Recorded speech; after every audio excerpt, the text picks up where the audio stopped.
करायला बटन दाबली आणि आपण पाहू शकता सगळे मेसेजेस येणं सुरू झालेलं आहे आणि लोकांच्या खात्यामध्ये प्रत्यक्ष पैसे देखील जमा झाले आहेत। आजचा दिवस हा याकरता देखील ऐतिहासिक आहे की मोदीजींनी प्रधानमंत्री आवास योजनेच्या पहिल्या टप्प्यामध्ये आपल्याला 13.57 लाख म्हणजे 13,57,000 घरं दिली होती आणि दुसऱ्या टप्प्यात पहिल्याच वर्षी 20 लाख घरं महाराष्ट्राला दिलेली आहेत। हा एक रेकॉर्ड आहे। आपण जर बघितलं तर देशामध्ये आजपर्यंत कुठल्या एका राज्याला एवढ्या मोठ्या प्रमाणात घरं यापूर्वी कधीही मिळाली नव्हती। पहिल्या टप्प्यात जी 13,57,000 घरं मिळाली त्यापैकी 12,65,000 घरं आपण बांधून पूर्ण केली। उर्वरित घरांचं काम देखील चाललेलं आहे। पण मी विशेष अभिनंदन करेन ग्राम विकास विभागाचं, कारण जानेवारी महिन्यामध्ये केंद्रीय ग्राम विकास मंत्री माननीय शिवराज सिंग चौहान साहेबांनी याच पुण्यामध्ये मला पत्र दिलं 20 लाख घरांच्या मंजुरीचं आणि आपण ग्राम विकास विभागाला सांगितलं की 100 दिवसामध्ये या 20 लाख घरांना प्रत्यक्ष मान्यता मिळाली पाहिजे आणि आज केवळ 45 दिवसामध्ये याच पुण्यामध्ये ग्राम विकास विभागाने 20 लाख घरांची मंजुरीचं पत्र आणि सोबत 10 लाखांच्या खात्यामध्ये प्रत्यक्ष पैसे देणं हे आज आपण या ठिकाणी संपन्न केलेलं आहे।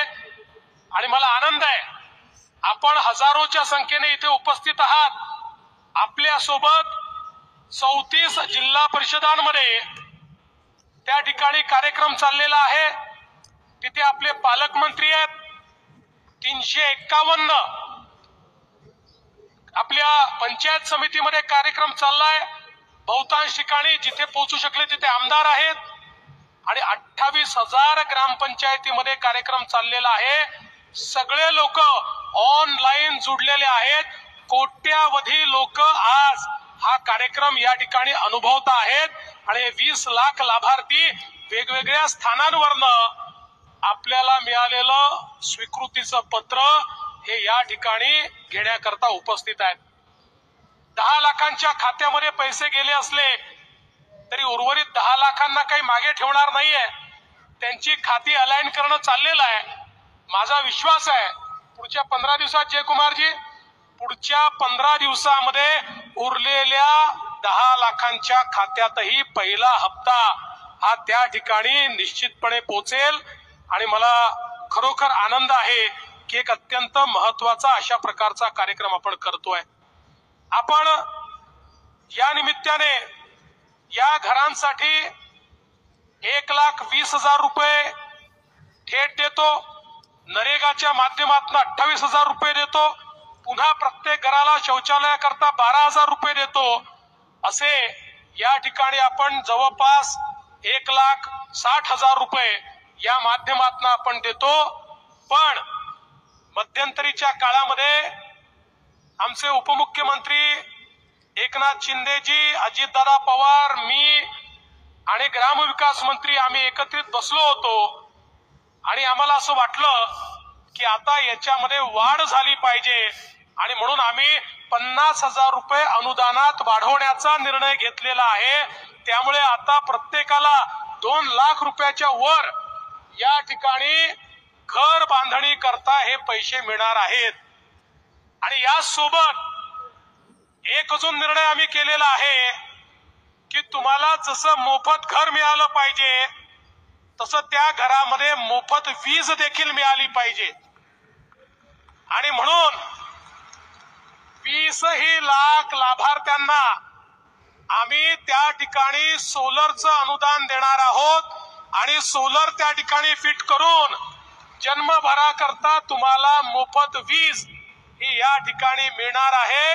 कारण मोदीजींच्या ठाई केवळ समाजातला गरीब शेतकरी शेतमजूर बारा बलुतेदार हा त्यांच्या पहिल्या रांगेमध्ये बसतो.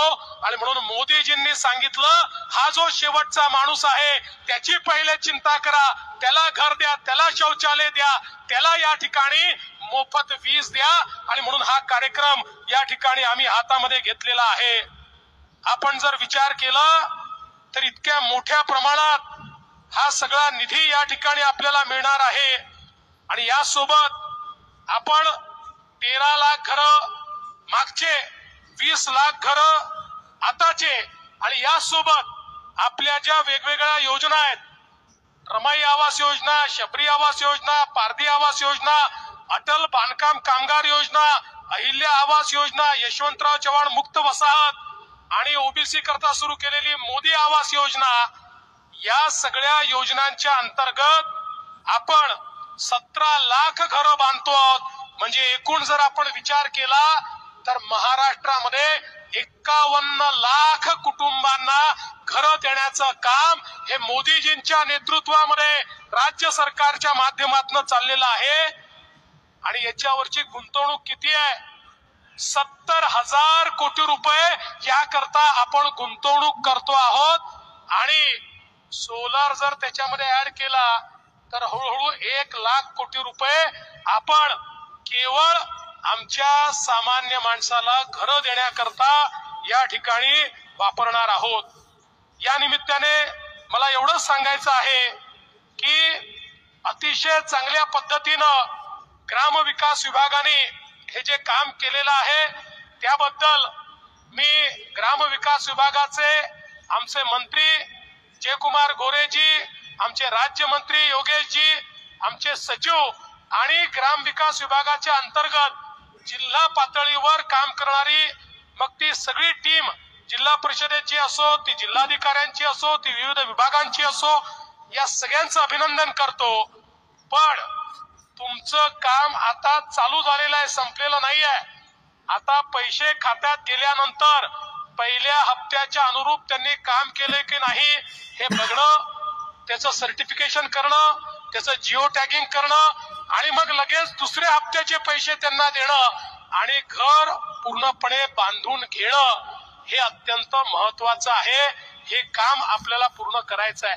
आणि हे करत असताना आपल्या नियमानुसार घर हे जसं घरातल्या पुरुषाच्या नावावर असेल तसंच आमची जी भगिनी आहे तिचंही नाव हे त्या घरामध्ये असलंच पाहिजे, हा देखील आपण ठरवलेला आहे.